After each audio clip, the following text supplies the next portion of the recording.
آیت نمبر 60, 61 اور 62۔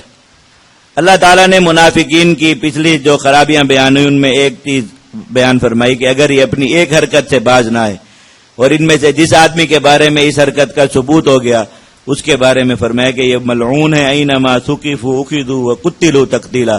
اور یہ صرف اسلام میں نہیں، سنت اللہ فی الذین خلو من قبل، اللہ تعالیٰ کا یہ طریقہ ساری امتوں میں چلا آ رہا ہے کہ جس نے بھی انبیاء کی شان میں گستاخی کی اس آدمی کو قتل کیا گیا۔ تورات و انجیل میں بھی یہی سزا لکھی ہے ایسے لوگوں کی۔ اسلام سے گستاخ رسول کی سزا نکالنے کے لیے الٹے لٹک گئے غامدی حضرات کہ جی اس کی سزا قتل نہیں ہو سکتی، کچھ بھی، اور اس کی سزا اسلام میں وہ نہیں ہو سکتی ثابت۔ یہ جو حضرات فقہائے کرام کا اختلاف ہے، نظری اختلاف ہے اور ثبوت کا اختلاف ہے، اور اس میں بھی جب جمہور کے مسلک کے مطابق فیصلہ دیا جا چکا، 3 ائمہ اسلام جس بات پر متفق ہیں کہ اس کو قتل ہی کیا جائے گا خواہ وہ کسی حیثیت اور نوعیت کا آدمی ہو، اور آپ خود کہتے ہیں کہ قانون بنا، اتنے زیادہ تضادات ان کی باتوں میں آتے ہیں۔ دین غامدیت کا بنیادی اصول یہ ہے کہ قانون سازی حکومت کا کام ہے، اور حکومت جو کسی بھی زمانے میں کوئی قانون لوگوں کے لیے بنا دے وہ قانون ان کے لیے شریعت کا درجہ رکھتا ہے۔ آپ المیزان پڑھ کر دیکھیں، یہی بات ثابت کرنے پر سینکڑوں صفحات لکھ دیے کہ شریعت اصل میں حکومت کا قانون ہوتا ہے، اور جو قانون انسانوں کی بھلائی فلاح اور بہتری کے لیے ایک حکومت مسلمانوں کی کثرت رائے سے اس کو منظور کر کے مسلمانوں پر نافذ کرتے بس ان کے لیے شریعت کا حکم رکھتا ہے۔ اگر مذہب حنفی میں مسئلہ کہ حنفی ایک واحد وہ ہے جس میں گستاخ رسول کی سزا کے بارے میں تھوڑی سی تفصیل ہے، یہ بات بالکل غلط ہے کہ حنفیوں کے ہاں گستاخ رسول کی سزا قتل نہیں ہے، علی الاطلاق یہ بات بالکل غلط ہے۔ تھوڑی سی تفصیل ہے اور تھوڑی ترتیب ہے ثبوت میں اور ایک بار معافی میں، استتابہ میں کہ توبہ قبول کی جائے گی یا نہیں کی جائے گی، ان چیزوں میں تھوڑا سا اختلاف ہے۔ احناف نے یہ کہیں نہیں لکھا کہ گستاخ رسول کو قتل نہیں کیا جا سکتا، یہ مسئلہ کا احناف کا نہیں، بلکہ انہوں نے تعزیر میں کہا، اور آپ کو پتہ ہے آپ نے فقہ میں پڑھا تعزیر جو ہے وہ حدود کی نسبت زیادہ سخت ہے کہ حدود شبہات سے ساکت ہو جاتی، تعزیر شبہات سے ساکت نہیں ہوتی، اور تعزیر میں جو ضرب ماری جاتی ہے وہ حدود کی نسبت سخت ماری جاتی ہے۔ آپ نے ہدایہ میں فرق پڑا ہوگا، تعزیر کا جو کوڑا لگایا جاتا ہے اور جو حدود کا کوڑا لگایا جاتا ہے اس میں ہاتھ کہاں تک اٹھانے کی اجازت ہے، یہ بھی فرق ہے۔ تو حدود جو اللہ کی طرف سے مقرر ہیں ان میں بلکہ نرمی ہے، جس میں تعزیر دے دی گئی کہ حاکم خود فیصلہ کرے اس میں سختی ہے، اور احناف نے گستاخ رسول کی سزا کو حد کی بجائے تعزیر میں شمار کیا، تو ان کے اصول کے مطابق اس میں زیادہ سختی ہے، بلکہ بات الٹی طرف لے گئے لوگ اپنی وہ ثابت کرنے کے لیے کہ کتاب کی وہ عبارت جو اپنے موافق نظر آئی لے گئے۔ ان ساری چیزوں کو آپ چھوڑ دیجئے۔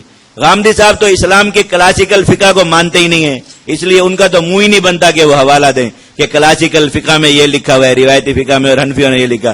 تم ایک چیز کو مانتے ہی تم اس کا حوالہ کس طرح دے رہے؟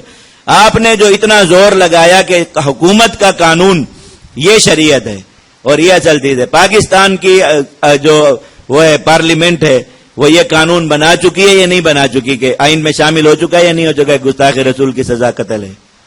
تو ہم اور آپ تو اس میں اختلاف کر سکتے ہیں کیونکہ ہم آئین کو جو کتاب و سنت کا ماخذ یا ہم آئین کو شریعت نہیں مانتے، ہم تو کتاب و سنت کو مانتے، آئین کی صرف وہ چیز ہم مانتے جو کتاب و سنت کے مطابق ہو۔ ہم خود نفس آئین کو کوئی حجت نہیں مانتے شرعی، اور آپ خود دنیا کو یہ بات سمجھا رہے ہو، پڑھا رہے ہو کہ آئین ہی اصل حجت ہے، آئین ہی اصل شریعت ہے، اور پھر اس آئین میں لکھی ہوئی بات کے خلاف اتنی موٹی کتاب لکھ رہے ہیں کہ گستاخ رسول کی سزا جو ہے وہ قتل نہیں ہے، وہ اپنی جو ہے وہ شریعت میں اتنا زیادہ تضاد ہے۔ اللہ تعالیٰ نے قرآن مجید میں باطل کی علامت بیان کی، لَوَجَدُوا فِيهِ اخْتِلَافًا كَثِيرًا، باطل بات کی ایک علامت ہے، اور لوگوں پر قرآن کی حقانیت سے ثابت کی گئی کہ قرآن اگر اللہ کی کتاب نہ ہوتی، ایسے کسی جھوٹے آدمی کی بنائی ہوئی چیز ہوتی جو وقتی ضروریات کے تحت احکام کو بدلتا رہتا ہے، تو قرآن میں کہیں لکھا ہوتا لڑو، کہیں لکھا ہوتا نہ لڑو، کہیں لکھا ہوتا مارو، کہیں لکھا ہوتا مت مارو، کہیں لکھا ہوتا سختی کرو اور وہیں لکھا ہوتا کہ اس کے ساتھ نرمی بھی کرو، کیونکہ جھوٹے آدمی کی شریعت اسی طرح ہوتی ہے۔ فرمایا قرآن میں ایسا نہیں ہے، قرآن کے احکام محکم ہیں، جو بات کہی دہرایا اس کو بار بار لیکن بات وہی رہی۔ آپ دیکھیے ایک ہی بات ہے کہ کافروں کو دوست نہ بناؤ، کتنی بار آپ اب تک پڑھ چکے، کتنی بار، کہیں اس کا لفظ بدلا ہے؟ یہ اللہ رب العزت کی محکم شریعت ہے، اور یہ غامدی صاحب کی شریعت ہے۔ آپ میزان کے پہلے 10 صفحات پڑھو، آخری صفحات پڑھو، درمیان کے پڑھو، ایک بات وہاں لکھی ہے، درمیان میں خود اس کی تردید ہے، آخر میں خود اس میں ایک بین بات آ گئی۔ سب سے بڑی شریعت جو ہے وہ ملک کا آئین ہے، آئین میں لکھا ہوا ہے کہ گستاخ رسول کی سزا موت ہے، تو آئین میں لکھی ہوئی یہ بات غلط ہے، یہ آئین سے نکالنی چاہیے، یہ شریعت کے خلاف ہے۔ ان باتوں میں کتنا تضاد ہے۔ وہ ملا نصر الدین والے دلائل ہیں، کسی آدمی سے گھڑا لے آیا اور گھر میں لا کے توڑ دیا، اب وہ ٹوٹا ہوا گھڑا اس کو واپس دینے کے لیے تو وہ قاضی کے پاس لے گیا پکڑ کے، اس نے کہا کہ صحیح سلامت گھڑا دیا تھا اور یہ توڑ کے واپس دے رہے، ان کو صحیح گھڑا دے۔ تو ان کو بلایا، ان کو کہا کہ آپ کیا کہتے ہیں؟ انہوں نے کہا 3 باتیں ہیں، اور غامدی صاحب کا مذہب پڑھیں، پورا انہی 3 باتوں پر مشتمل ہے، اگر ذرا بھی فرق نظر آئے میں جرمانہ دوں گا انشاءاللہ۔ کہتے پہلی بات تو یہ کہ گھڑا لیا ہی نہیں تھا۔ پہلی بات کیا ہے؟ میں نے اس آدمی سے گھڑا لیا ہی نہیں تھا۔ دوسری بات یہ ہے کہ گھڑا جب اس نے مجھے دیا تھا ٹوٹا ہوا تھا اس وقت۔ پہلی بات کیا ہے؟ گھڑا لیا ہی نہیں تھا۔ دوسری بات یہ ہے کہ جب گھڑا دیا تھا اسی وقت ہی ٹوٹا ہوا تھا، اور تیسری بات یہ ہے کہ میں نے ان کو صحیح سلامت واپس کیا تھا، ٹوٹا ہوا واپس نہیں کیا۔ یہ 3 دلائل ہیں، اب آپ رد کیجئے۔ قاضی صاحب کو کہا، قاضی صاحب کیا کہتے ہیں؟ وہ اپنے زمانے کے غامدی تھے، تو انہوں نے کہا آپ بالکل درست کہتے ہیں، آپ کی بات بالکل، آپ کے دلائل بہت پکے ہیں۔